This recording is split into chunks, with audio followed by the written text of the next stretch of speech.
Hey, it's Chuck Armstrong with Loudwire Nights, and this is Loudwire Nights On Demand. It was so great catching up with Andy Biersack of the Black Veil Brides as we talked about brand new music and what's on the horizon. This first aired on Thursday, June 6th. Let's go.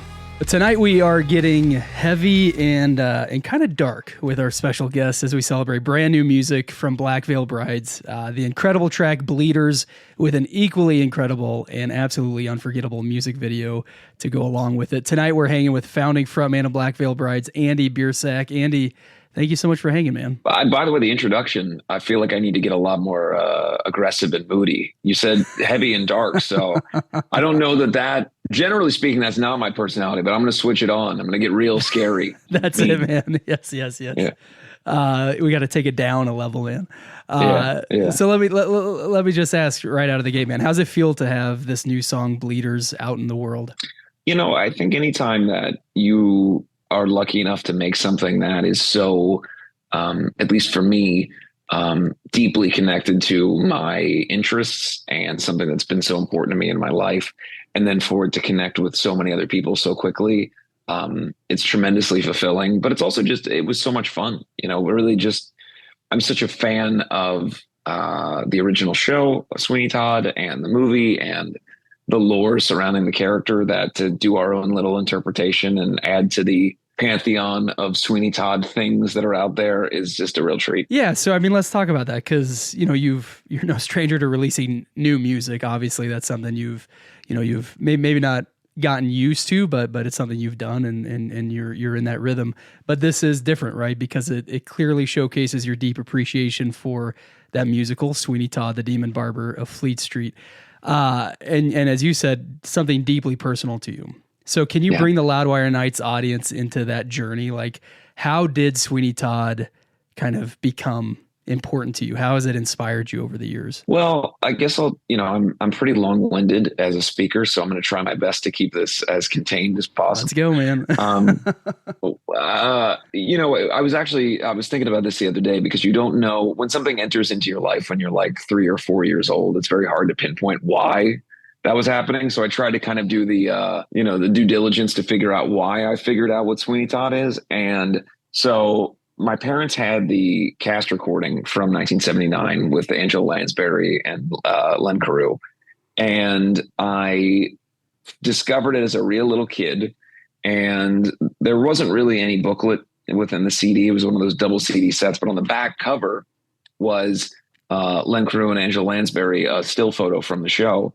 And it was from the final scene where he has the blood around his neck and he's holding the razor. And he's got the white shirt with the Y-front suspenders. And, Angela Lansbury has the rolling pin. And the front cover is this little drawing of the two of them. And I would stare at the front cover and the back cover and the front cover and the back cover just all the time as a little kid. And I remember my parents went to go see the show. It was a local theater production in Cincinnati. It's a place called Playhouse in the Park in Cincinnati, where they do, plays and it's concerts, different things. And they went to go see it, and I was way too young to go see it, but I remember being really obsessed with it. And between that and Phantom of the Opera, it was sort of like all these things entered into my world at the same time. It was around the same time that I discovered Kiss because of my dad, and the Misfits and AC/DC and Lords of the New Church and the Damned. And on the other side, I was constantly reading comic books. And this is around the time when, like Batman Forever was in theaters, and Batman the Animated Series was on TV. And there was just all this sort of dark, gothy leaning, but still very approachable for a kid, pop art that was around. Gene Simmons is scary in the sense that when you're 4, you're looking at this person, throwing blood out of their mouth or whatever. But then they're singing "They Call Me Dr. Love." You know what I mean? So it's like, it's an approachable, scary. So similarly, Sweeney Todd was this thing where it was scary, but the woman who was singing on the record, I recognized her voice, that she was Mrs. Potts from Beauty and the Beast. Yeah. So and the other funny thing was, this was around the time that Mark McGuire and Sammy Sosa were on the home run record battle. And I had a VHS that I would watch all the time that was narrated by Len Carew, who played the original Oh Sweeney Todd. man, So yeah. at the same time, I could also know, okay, this guy really isn't a murderous barber. But, the Major League Baseball wouldn't let him talk about home runs if he was murdering all these people. So it just became this thing of like, oh, you can dress up in a crazy way and paint your face and pretend to be somebody else. And isn't that fun? And all of these media points all kind of coalesced for me. And that really developed my love for all this stuff. I was going to say, so obviously, like the very specific love and appreciation for Sweeney Todd is here now, but Yeah. you can see that influence of that throughout everything Black Veil Brides have done. Yeah. I mean, it's sort of funny. I've been wearing, white tanks with Y front suspenders and high waisted pants on stage for like, a decade. And, it's funny for me because people are now like, oh, that's like really Sweeney Todd. I go, oh yeah, I was stealing that the whole time. But yeah, it's fun. I think obviously, and it's sort of funny now, the term that they use is gatekeeping, right? When like something that you love that's sort of underground becomes widespread. Yeah. And when in 2007, I was 16 and the movie version of Sweeney Todd came out. And I was really mad that now all these people were going to know about this thing that I love. And I went to go see it in my little Geo Metro that I just gotten my driver's license to drive. And I saw it like 3 or 4 times opening week. I loved it so much. That's awesome. So yeah, it's fun also because this character now represents a whole different thing to so many people because of the Tim Burton movie. So it's just been fun to get to join the world of that character, and in some small way get to be a person who quote unquote played Sweeney Todd. You talk about being 4 or 5 and holding that CD in your hand. I mean, is that the earliest memory you have as a kid? It's among them. Most of my early memories involve me trying to force other people to watch me perform songs. And my friends from Sweeney Todd was one of them. Music of the Night from Phantom of the Opera was another one. I would say probably Love It Loud by Kiss was the third. That was my 3-song show that I would always make everybody watch me do. And I would say all my early memories are of that. It's funny now because sometimes we play a festival and I sort of feel like I'm that little kid who's trying to force everybody to watch me sing for them. But Yeah. That's a whole other thing. I was going to say, hopefully it's gotten a little easier over the years, man. I'm now paid to do it. So, at the very least, someone else has agreed to let me do this. That's right. In those days, someone else is forcing people to do it. Yeah. Yeah. There you go. Yeah. And you talk about playing Sweeney Todd. And so we got to talk about this music video where you do embody this character. And you had said at the very beginning, just how much fun this was. But I mean, you watch this, you hear, you hear these stories about Sweeney Todd, like, how much fun did you have this? I mean, was this like a dream come true that maybe you didn't even know was a dream that you could see fulfilled? Yeah. I mean, like, I hate to use a reference that maybe seems insensitive, but have you ever seen those videos of like, it's the end of the season and they let the kid on the team who never gets to play come in and like, they all let him score a basket or whatever. Yep, absolutely. I felt a little bit like that for all like 4 days that we were shooting. Like, because it's such a dream, in some ways I was like, it's so odd. And it was, I had to kind of pinch myself that I was getting to do this. And then by the same token, also know that I was paying for the opportunity to do this. So, it wasn't like I had been elected to this position. I just forced, by virtue of having the resources to do it, the opportunity for myself. Fair enough, man. Fair enough. So, listen, I mean, just the bigness of this song and just everything around it. This is part of the EP of the same name, the Bleeders EP, which is out on June 21st. Is this song a good taste of what fans can expect from the rest of it? Well, the EP is more so just because there's no other word to talk about how you're going to release 2 songs digitally and 3 songs on a physical record. You know what I mean? Like, there's really the song Bleeders is the thing. It's more of a single than it is anything else. And the other song that'll be released digitally is a cover of the song My Friends from the Show. And then there's a third song that'll be on the physical record, which is a U2 cover. But I would say that this is more emblematic of what the next subsequent releases will be in terms of what the tone that we're at musically and where we're at writing. I think a lot of people who are hardcore fans could hear that with the previous release that we had, which had a song called Devil on it, and some of these songs that were a little bit more leaning back into our harder edged roots in a way.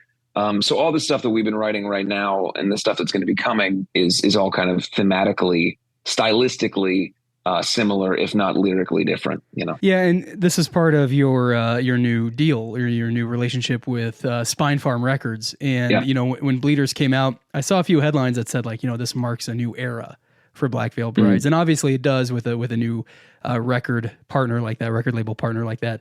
But beyond that, do you think this is a new or different era for the band? I think every time that you are in a position to make a new record or make new material, I think a lot of, particularly the more theatrical artists, you view it as a new stage in your career. Visually, obviously, that's always part and parcel with it. But musically, I think for me, what I find is, at least for myself personally, I was 16 when the band started. And, the songs on our first record were written by a 16, 17-year-old.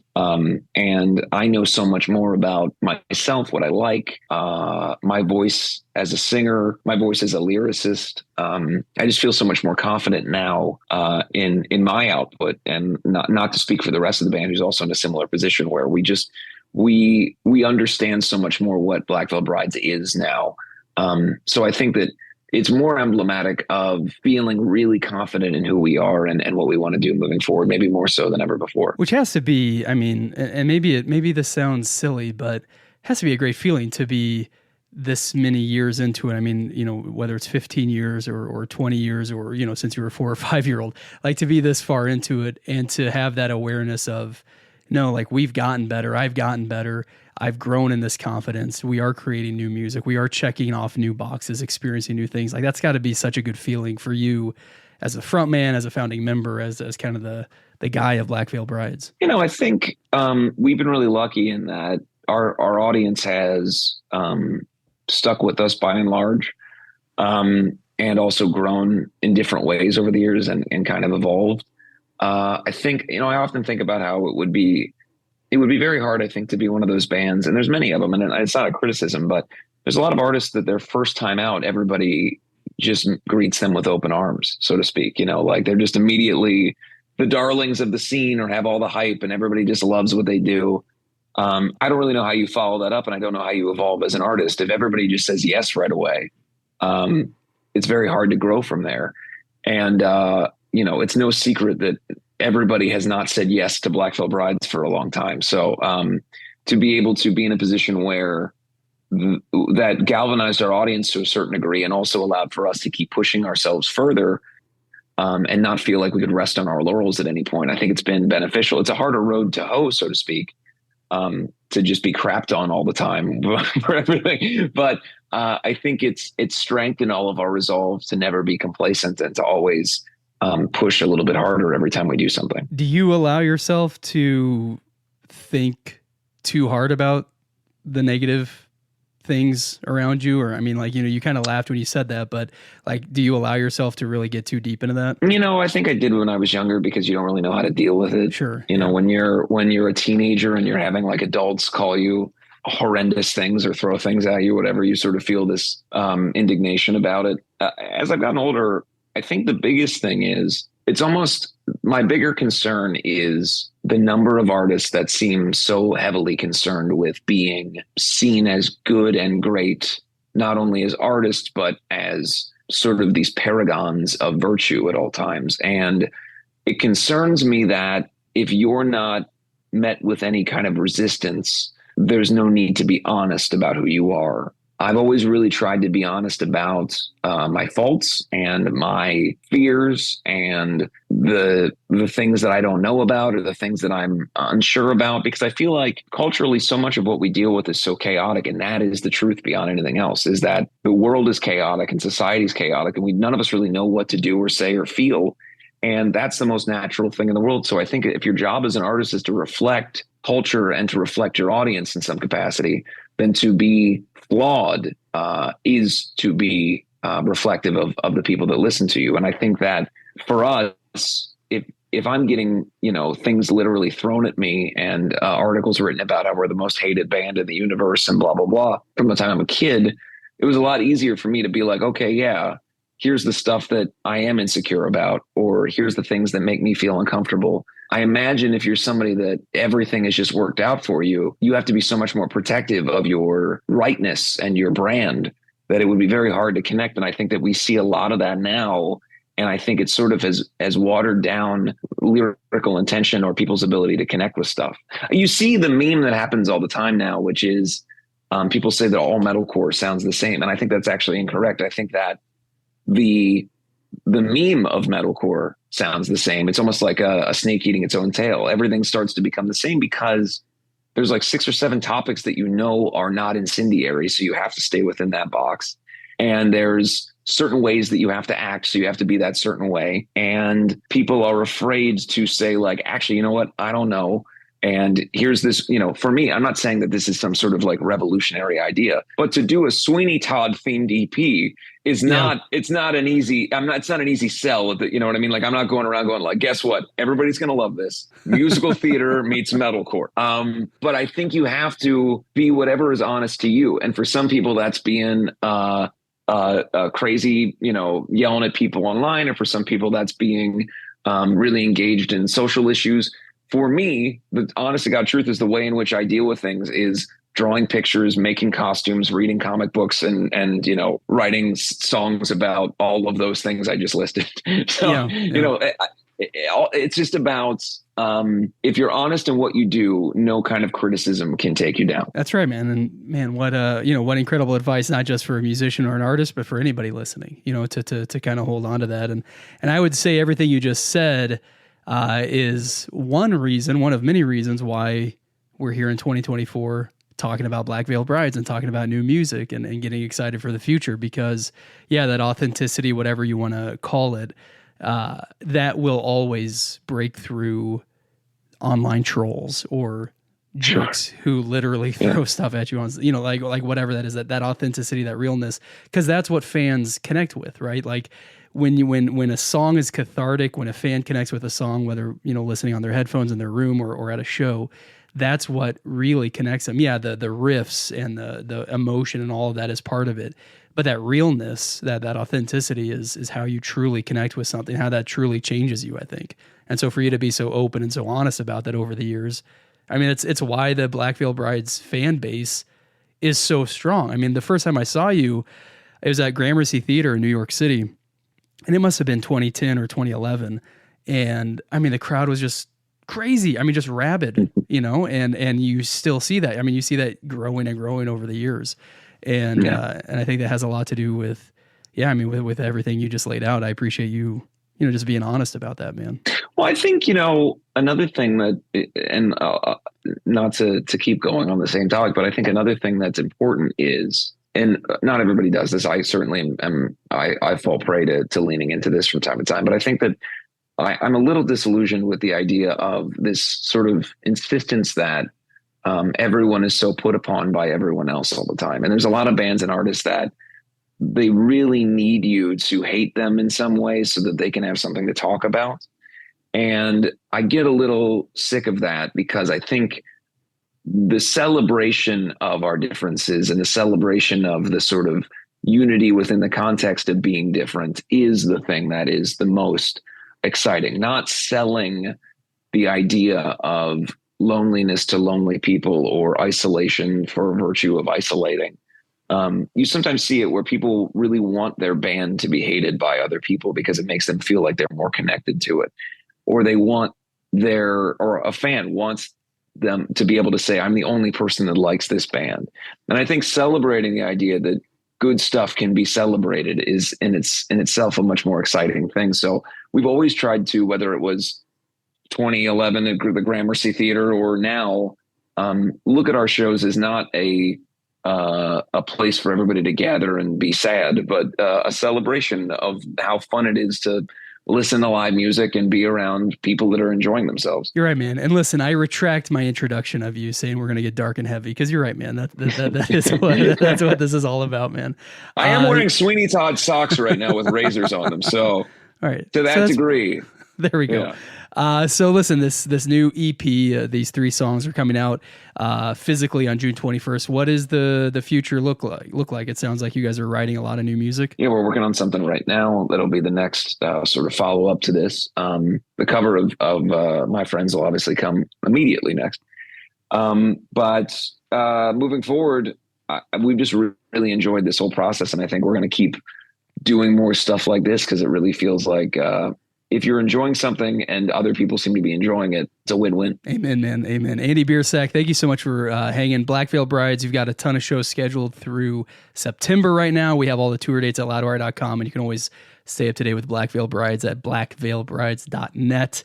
Thank you so much for hanging, man. It's a pleasure to chat and to catch up, celebrate all that's to come. And I can't wait to keep hearing this new stuff, man. So hopefully we can have you back on the show soon. Thank you very much. Appreciate it. Anytime.